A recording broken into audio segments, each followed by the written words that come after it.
Hello everyone, it's Attack here, and for today, welcome back to another how-to video for for Tears of the Kingdom. And for today's topic I'm going to be talking about, there's a lot of things you can do while exploring in this entirety of Hyrule. And one of the most notable parts is not just doing the side quests and the main quests, but also getting the weapons as well. There's a variety of weapons in the entirety of Hyrule. However, there are 15 total legendary items that you could obtain throughout your exploration. Yes, there are legendary weapons in this game, and they are really powerful once you fuse them with the right items, such as diamonds, the silver Lionel horns, silver Lizalfa horns, basically any fusion with those legendary weapons, they are really powerful. There are a total of 15 in total, which includes the Master Sword, which I've already covered in another separate video. It also includes weapons from past Zelda games, from Twilight Princess, Wind Waker, even the original Zelda, and the 4 weapons that was once wielded by the 4 champions in Breath of the Wild. So I'm going to be guiding you through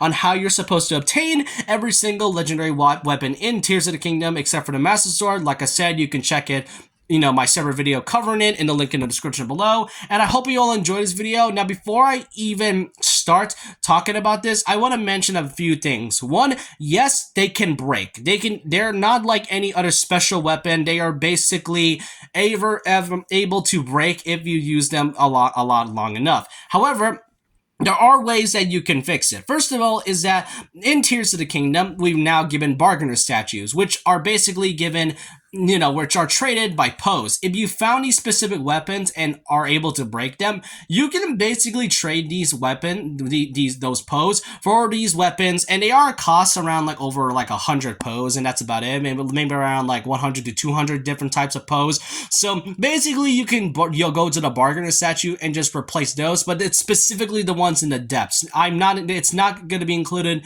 with the statue above Lookout to Halandon, so that's just one thing I have to mention.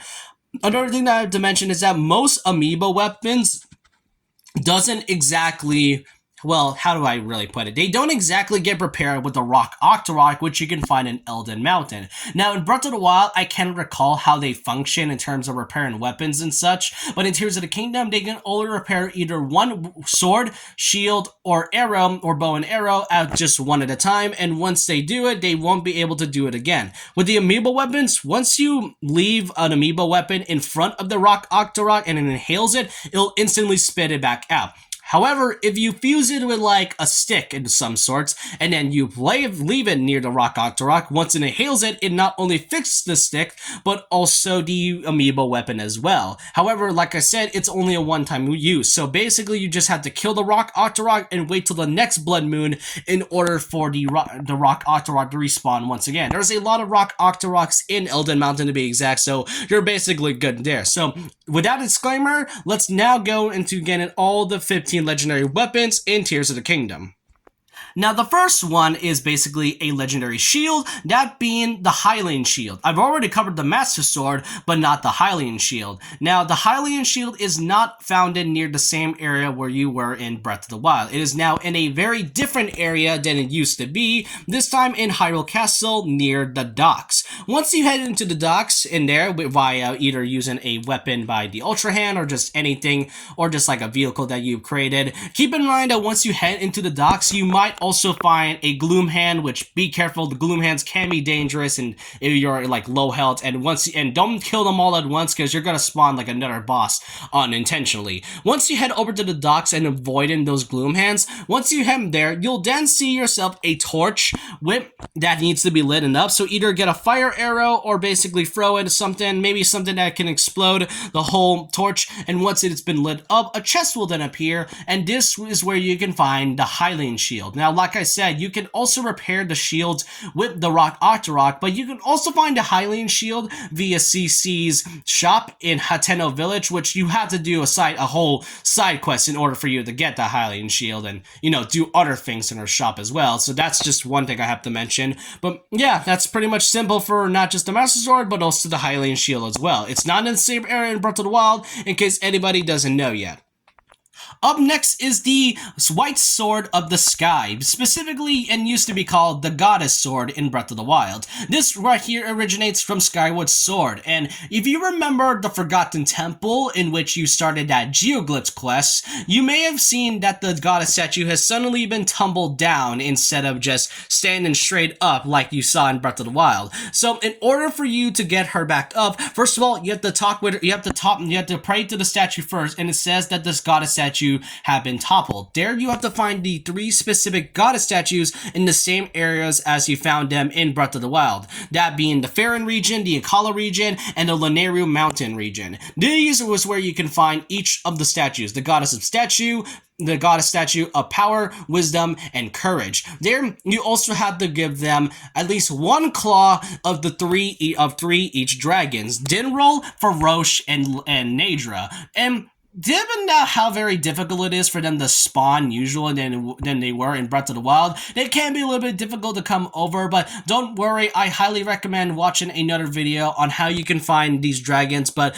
if they spawn, make sure you hit them right in the claw, and this is where you can find each of their claws right there. Oh, and I highly recommend getting some Firebreaker armor for Dinrol and some ice and some Snow Quill armor for Nadra, because they are pretty, they can pretty much bother for your temperature, by the way.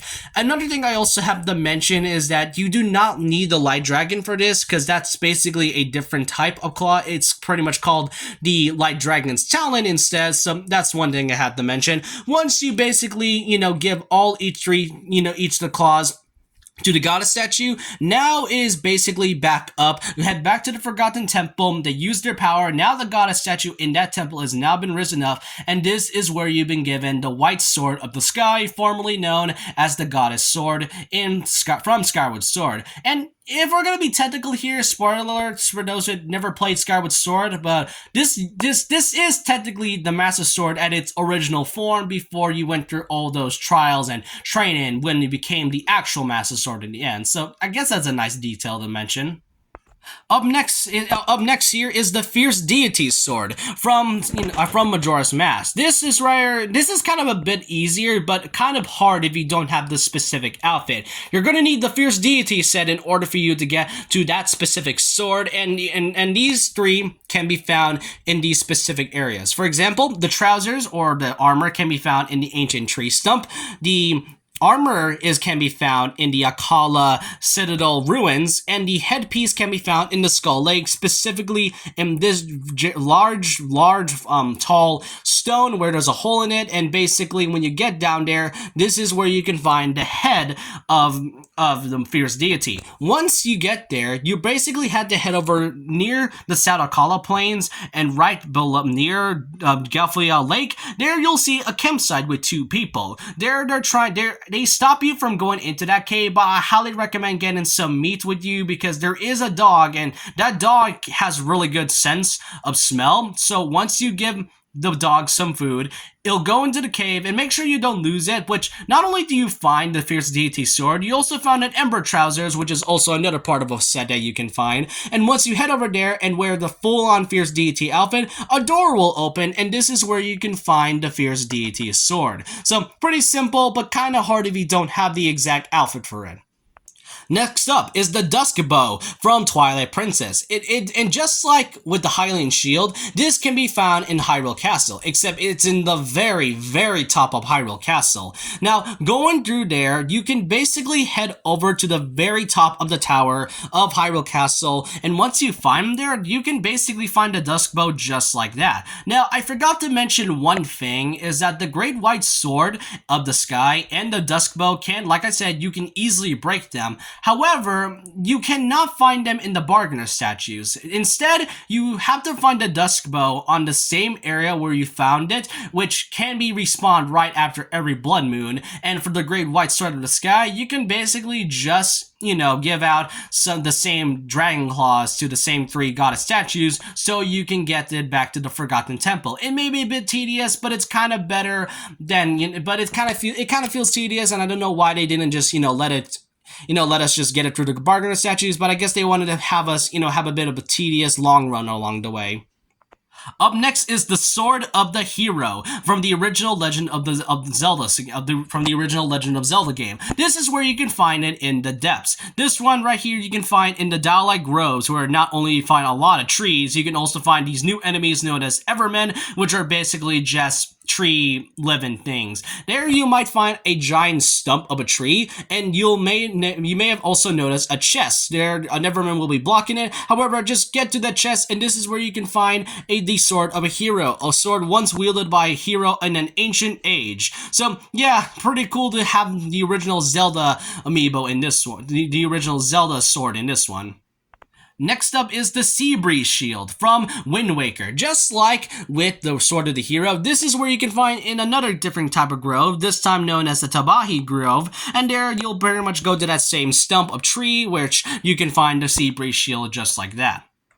Next up is the Sea Breeze Boomerang, also from Wind Waker, and with this one, unlike the past two weapons, this weapon cannot be found in groves. Instead, it can be found in a mine underneath Hebra Peak. This is where you can find the Hebra Canyon Mine, which is, like I said, below Hebra Peak. You're just gonna have to find a way to go to a chasm, dive all the way there, and just walk all the way straight to the area, and this is where you can find the Sea Breeze Boomerang. Up next is the Bigoron Sword from Ocarina of Time. The Bigoron Sword can be found the same place where you found the headpiece of Fierce Deity, just near the Deep Akala region in Skull Lake. There you'll find a chasm there, and once you head over there and dive down, you will then find the Bigoron Sword, which is guarded by a lot of skeleton moblins and bokoblins, but also a Stalnut, which is pretty easy to do, just pretty much hit it in the eye and hit it again once it's down, and there you'll unlock the chest, which gives out the Bigoron Sword. A legendary great sword forged by a Goron craftsman for a hero who traveled to time. Next up is the Dust Claymore, a sword that was once wielded by Ganondorf in Twilight Princess. The Dust Claymore is a long sword, and the only way you can do it is by heading over into the Tiflos ruins, where you can find a Skyview Tower in this one. So I highly recommend doing that before doing anything else. Anyways, once you head over there, you'll then find this guy, which you'll basically have to do a side quest in order to get this. There you'll find 4 tablets where it says 4 specific areas in this whole ruins thing, where you'll basically use the 4 sage abilities in order for you to unlock this small dungeon underneath. And if you completed all 4 areas in Regional Phenomenon, then I highly recommend doing that first before heading back to the Tiflo ruins. Once you get every single sage ability, then you'll pretty much have to use each area depending on what the ruins and the tablets tell you, which from what I can recall, this is where the water is, this is kind of where the lightning is, and this is where this is the lightning, this is the fire, and this is the wind. And once you'll basically do that, it'll then unlock a temple, well, it's like a small dungeon, and once you head down there you can find the Dust Claymore. And last but not least are the 4 champions abilities. All of these weapons can be required by getting the specific materials after completing each 4 areas in Regional Phenomenon. So like I said with the Dust Claymore, I recommend doing all 4 of those things before getting these weapons, because once you finish those temples, you can basically get the weapons that was once wielded by the 4 champions. Starting off with Rivali's weapon, the Great Eagle Bow. You have to talk to Teba, and all you have to do is require a few diamonds, a few wood, and some swallow bows. And the only way you can find a swallow bow is by going to Hebra Peak, where there's basically a lot of ice, and one of the ice you can melt, and there it can give out a swallow bow. Head back to Teba, and this is where you get the Great Eagle Bow, which shot 3 arrows at the same time. Next up is the Boulder Breaker, a weapon wielded by Daruk. After completing Elden Mountain's temple, there you can find, this Goron named Fugo, and there you'll require either a Cobble Crusher along with a few diamonds and a few flint. Most of these weapons are required with diamonds, obviously. So once you talked with Fugo, there if you have the specific Boulder Breaker, Cobble Crusher, which you can find in either caves or just chests in general from Likes, you can basically talk to Fugo, and there you'll find the Boulder Breaker, once wielded by Daruk. Next up is the Light Scale Trident, once wielded by the champion Mipha. There, after you complete the Water Temple of the Zora domain, this is where you can find, there you just pretty much have to find a few flint, a few diamonds, but also a Zora Spear. There you can find in an area where you can find it in likes and caves, where it, depending on what they spawn, they basically give out a Zora Spear, or you can find another area where I think there's a cave underneath a giant lake where you first found, and head over to the whole water temple to begin with, talk to this guy, and there you'll be given the Light Scale Trident.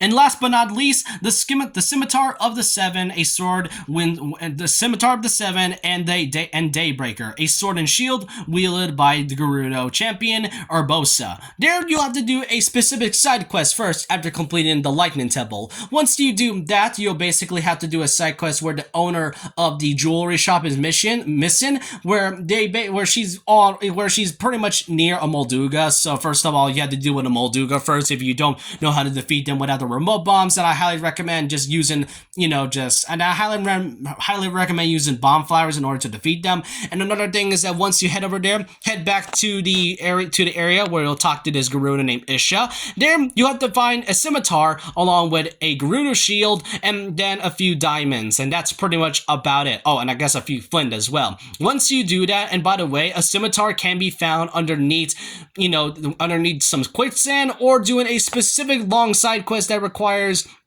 from a Gerudo archaeologist about some 8th hero or whatnot, and with that one there, you'll get the Scimitar of the Seven and the Daybreaker. And that's pretty much it for every weapon in Legend of Zelda Tears of the Kingdom. Let me know your thoughts and opinions down below about this. What do y'all think of this helpful guide for getting all 15 legendary weapons? Like I said, if you want to know how to get the Master Sword, just watch it down below in the link in the descriptions. And for these weapons, these are pretty nice callbacks and a really good way for those who have not owned any amiibo at all. But I want to know all your thoughts and opinions down below about this, and so with that, leave a like, comment, subscribe, hit the notification bell for more videos, follow my Twitter, and I'll see you guys next time. And remember this, once a legend, always a legend.